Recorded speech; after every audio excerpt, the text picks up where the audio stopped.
If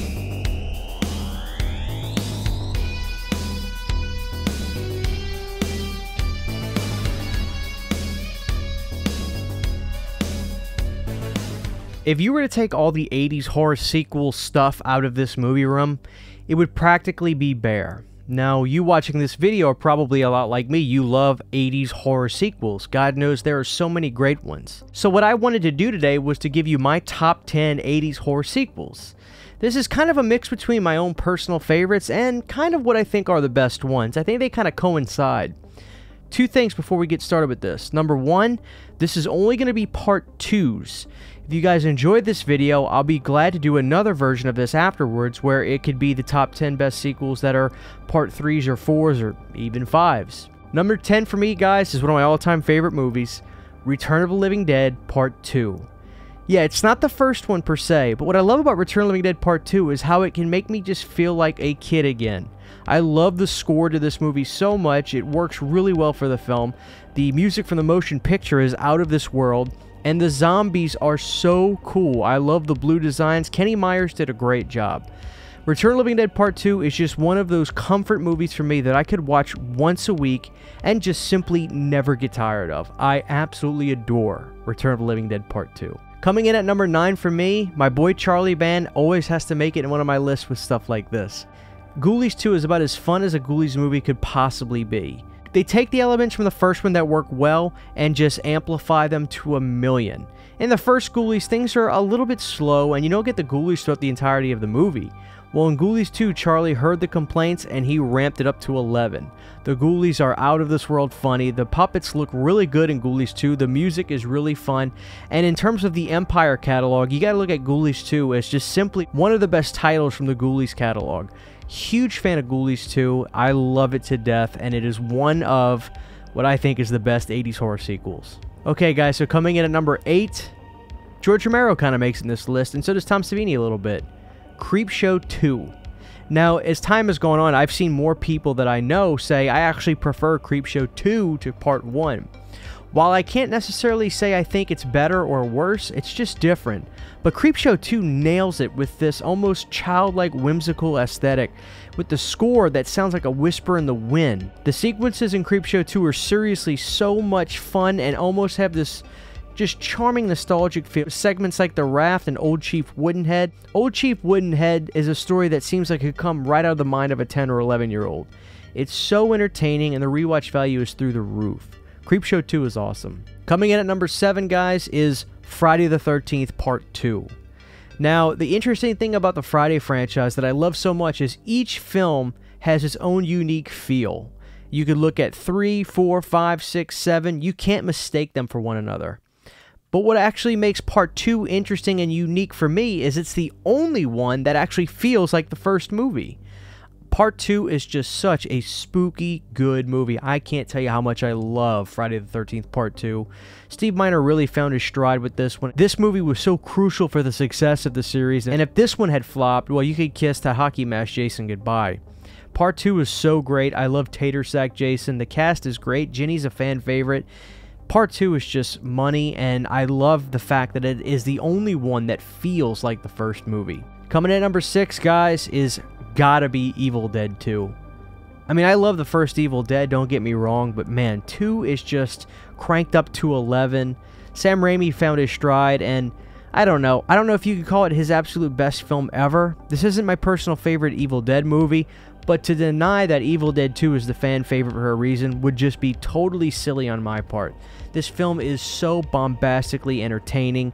Bruce Campbell is just at an all-time high in this, and the gore effects are just out of this world. And I really appreciate the stop-motion stuff that he does in this. God, Evil Dead 2 is all that and a bag of chips. Coming in at number 5, well, I'm looking at the original poster I have right over there from New Zealand, actually. It's gotta be Fright Night 2. Talk about another sequel that I see more people say that they love more than the first movie. I used to think that sounded silly. Well, that was until I saw Fright Night 2. It is such a good movie, and what I think that's so great about Fright Night 2 is it kind of does the reverse Dream Warriors thing, where with Dream Warriors you have a lot of protagonists against the almighty Freddy. But in this one, Charlie Brewster has a whole gaggle of villains to deal with. Regine has a whole crew that are ready to get revenge from the first movie. What a hell of a movie. Tommy Lee Wallace did a great job directing this.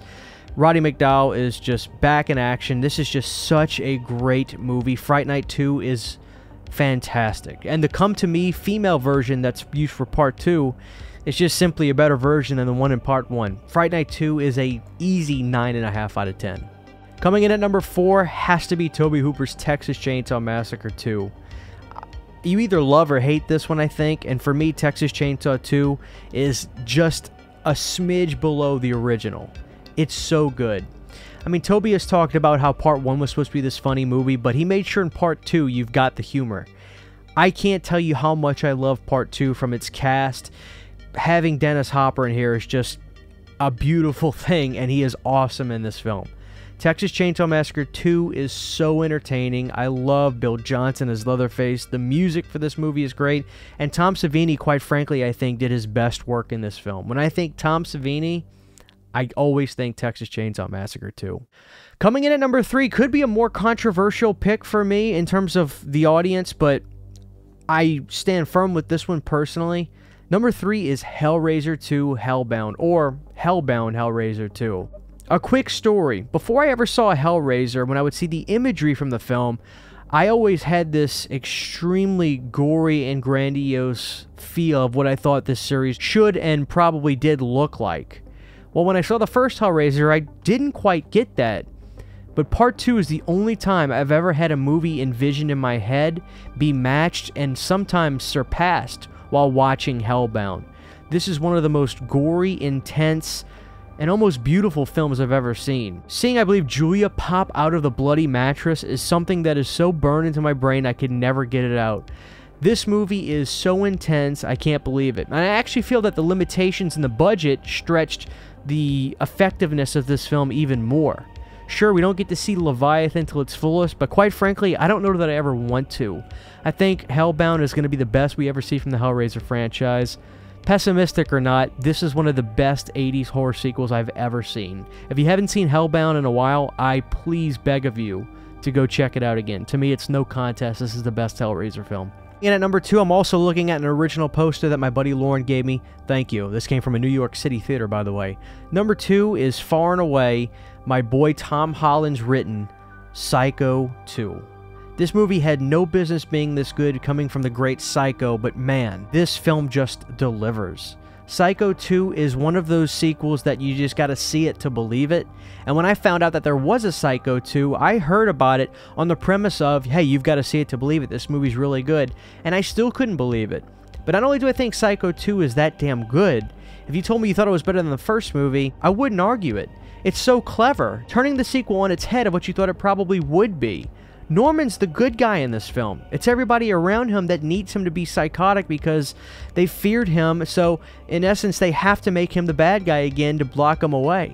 It's a really well-written film and acted so well. Psycho 2 is one of the best 80s horror sequels I've ever seen. Coming in at number 1 for me, I know, I'm a fanboy, but I gotta say, movie that got me into horror for real and still is the only horror movie from the 80s that just truly creeps me out is Nightmare on Elm Street Part 2, Freddy's Revenge. If you've been watching my channel for a while, you're probably already rolling your eyes, but I gotta say, that Freddy still creeps me out. I don't trust it. Sometimes when I watch Part 2, I feel he's going to do something more sinister than what's already on the screen and been recorded. That Freddy is the devil and is the scariest performance of any horror villain I think I might have ever seen. If you haven't seen Part 2 in a while, please, for me, check it out. But if you've been watching my channel for a while, you know all too well how I feel about this film. So there is my top 10 80s horror sequels, guys, specifically Part 2s. If there's any of these you agree with or disagree with, please let me know down below. I'd love to hear it. And what are your favorite 80s horror sequels? And what do you think is the best one? Again, if you guys like this, I'll do another version of this where I could do 3s, 4s, and 5s. But for now, this is old CHH saying thanks for watching this video. Please drop a like on it if you enjoyed it. And we'll see you guys next time. Thank you to all of my Patreon supporters who make videos like this possible. To get behind the scenes photos, videos, music, private live streams, and more, you can subscribe to my Patreon for as little as $1 a month. Thank you very much.